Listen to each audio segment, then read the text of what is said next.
Irish Fun, we're here training 3 times a day, as in making 3 YouTube videos a day. I'm in a different location than I was before.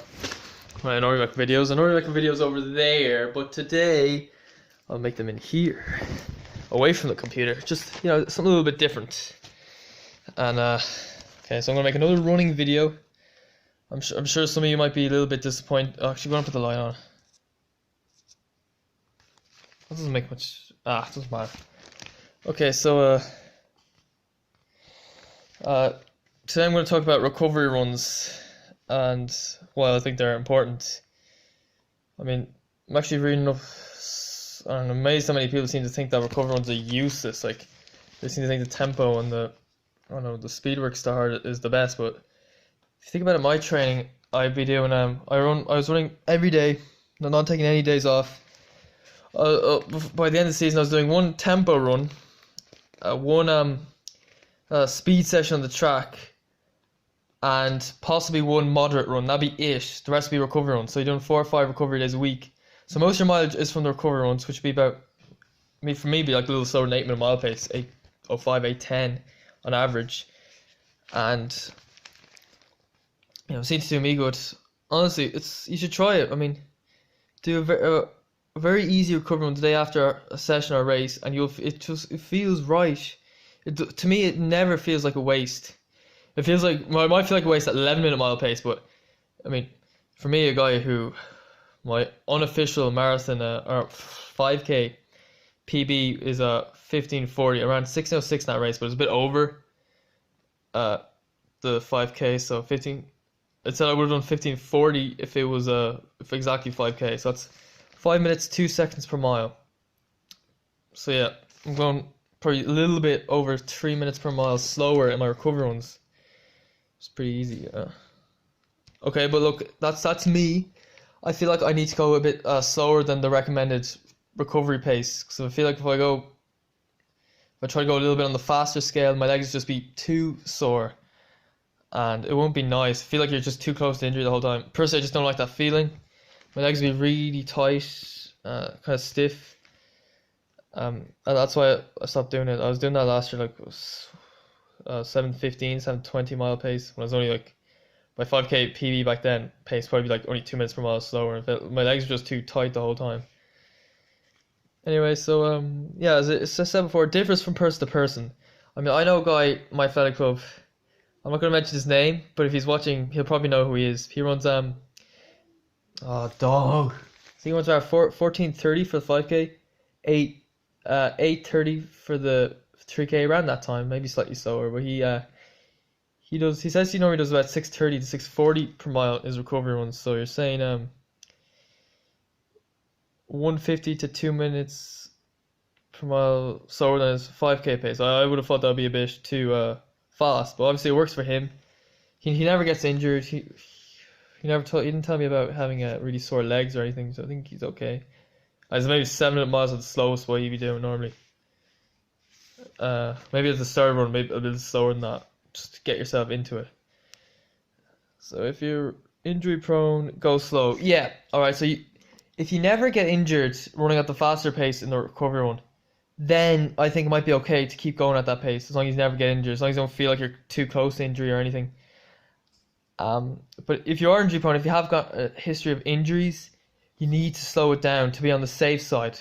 For guys like you, staying clear of injury should be one of your main aims, as long as you're fast times, because you can't run fast if you're injured, if you know what I mean. If you miss loads of time out, you're not going to be fit. I mean, I know guys who, my fellow club, you probably know if I mentioned this, but he beat the guy who came second in the Nationals in a race before the Nationals, and he got injured. And when he missed so much injury, when he came back, he wasn't able to do a run. He was doing a walk run. He had to walk and run. He wasn't fit enough. So that shows how much of a slip he got in. That's how much he went backwards. So I think personally he'd be much better, much slower pace. I know he has a twin brother who is in college in the Netherlands. If they're watching this, they'll know exactly who they are. And his brother's pretty good. He ran 8:40 for the 3k. Yeah, that's really good, but he does 6:45 mile pace in his recovery runs, And I'd say if he never got injured doing that, it would be fine to keep doing that. But because he's got so many injuries, which he has, I think he should be more cautious, go on the slower side, maybe go 7:45 mile pace. Because for him, steering clear of injury should be one of his main aims.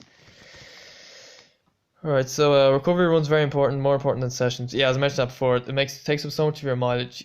It's important. Running as fast as you can every day makes you slower. Yeah, there should be common sense. I mean, say guys in a marathon, they do what, twice, two, three times a year? They don't do it every day. A lot of these guys run a marathon in terms of mileage every single day, but they don't run it as fast as they can. That's ridiculous. I mean, they do a lot of easy miles. I mean, if you think about it, in any sporting events like football, you don't get a Premiership football match every single day where the players playing in it every single day. You can't expect them to do that and perform well. It's just not going to happen. Okay. So Emil Zatopek didn't do recovery runs. Yeah, he didn't. He ran like 29 minutes for the 10K. Just under 14 minutes for the 5K. Just doing sessions. But, you might think, would he have been better if he didn't recover runs? Maybe. He never got injured though, that's the one thing, so it probably didn't do him that much harm. And he did the only injury I think he ever got was when he was skiing. That doesn't count. He got a bad injury from when he was just being a bit of a messer. He started bringing his wife for a run with him, holding her on his back. That was not a good idea. But anyway, it's not the training that injured him. That I don't remember ever reading about him getting injured. So here's an example. There's a guy called Isaac Songkok here. He often runs sort of an 8-minute mile pace in his recovery runs. He has a 12:48 5K PB. That's faster than any Irish person's ever run. The fastest an Irish person ever run is 13:03 by what's his name? In fact, this guy was even born in South Africa. He ran for Ireland. I forget his name.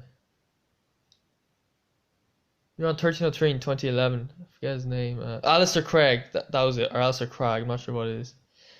And also your man, who actually was born in Ireland, Mark Carroll. He ran 13:03 in, I think it was 1999. Could be wrong. As well, but he's a few milliseconds behind, so he doesn't have the record. So yeah, you're doing 8-minute mile pace. What's wrong with that if you're faster than any of the Irish guys? I mean, there's another point here I'll go over soon. Go by feel. Yeah, they say ditch the GPS watch, but I'm like a happy medium with the GPS watch. I normally have the GPS watch turned on to see like how much mileage I'm doing, because I want to be consistent in terms of mileage and just keep it like that. And you could just time yourself just to keep it consistent like that. But I generally don't really look at the pace except when the mile splits come up. So yeah, when it comes to that, I'm kind of happy in between that. I mean, if you're looking at your watch the whole time at the pace, that's ridiculous. You're not gonna go by feel, and you'll be like a robot trying to run the same pace all the time, which probably isn't normal because of all the changes in terrain and all that. And it makes the run less enjoyable, I think. So I wouldn't recommend that. Okay. Recovery runs are only necessary if you run 4 times a week or more. So I read this. Okay, this is just an article. I'm not 100% certain about this, but yeah, if you're so if you're running 3 times a week, don't do any recovery runs. So what might be like 1 tempo, 1 track session, 1 moderate run.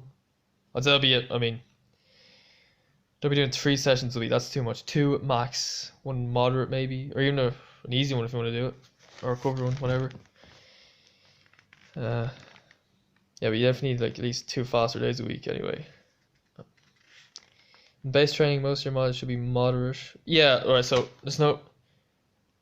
When you're doing base training, it should all be moderate. Nothing too fast. Not sessions, but I say go by feel. I mean, when I was doing base training last year, it was nearly all moderate, but the odd day, maybe once a week, maybe once every second week, my legs did feel sore from the stress of base training, and I did a recovery on those days.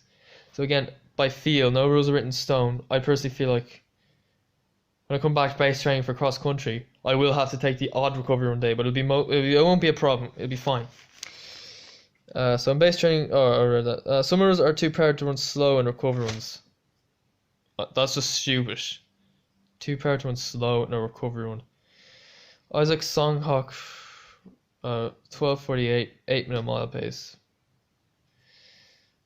I mean, I find it hard to believe that, say, a 15:30, 16-minute 5K athlete would be too embarrassed to run at that pace or whatever. It'd be just stupid.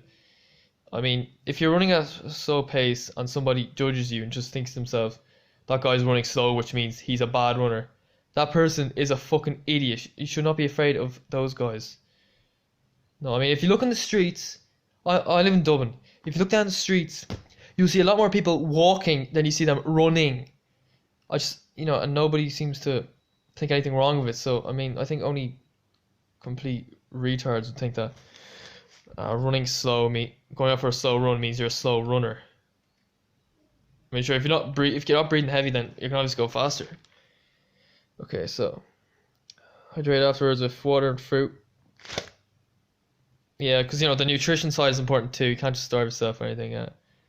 Okay, so stretch afterwards only. Yeah, not before. Afterwards.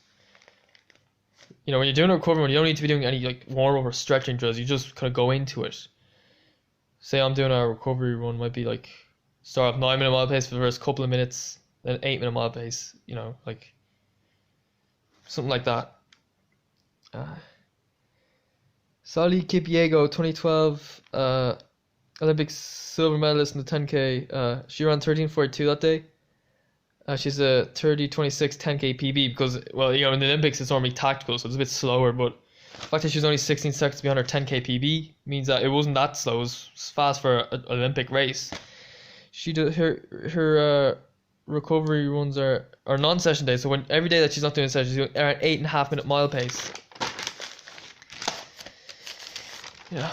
So that shows how much of a difference there is. I mean, I couldn't run that fast. I probably wouldn't be able to go under 32 minutes. I go fast on the recovery runs, and I feel like I go really slow. So can't call that a waste, can you? Mo Farah works his way down to 5:30 mile pace. Yeah, I think on average he does 6-minute mile pace, but I think like he works his way down to 5:30. I don't know. Maybe he starts off like 6.5-minute mile pace, and so he works his way down to 5:30. So he averages 6-minute mile pace. That was because of the marathon. I think it's slightly different for marathon runners. I mean, his coach says he's not that arsed if he's not feeling fresh in a session. He says that's overrated.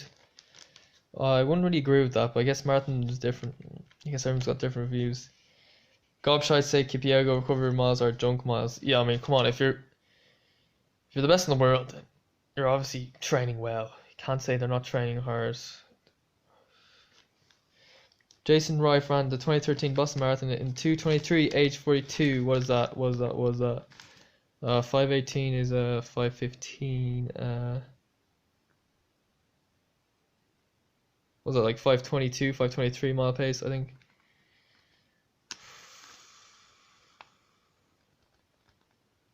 Wait a second. It'd be like 5:25, 5:26, 5:27, around that. Maybe I'm wrong. Just 6-minute miles. His calculator says 6:15, 6:40 to mile pace, and I know I go a lot slower than what that recommends. That recommends I do. He says if he's doing a shorter distance, he go slower. Yeah, that's the thing. Like it's all the marathons are all endurance. So you want to build up that endurance. Well, for guys doing say short distances, 5K, even 10K, 1500, 3K, they probably will be going slower in their recovery runs so that they can go faster in the session because it's more about speed.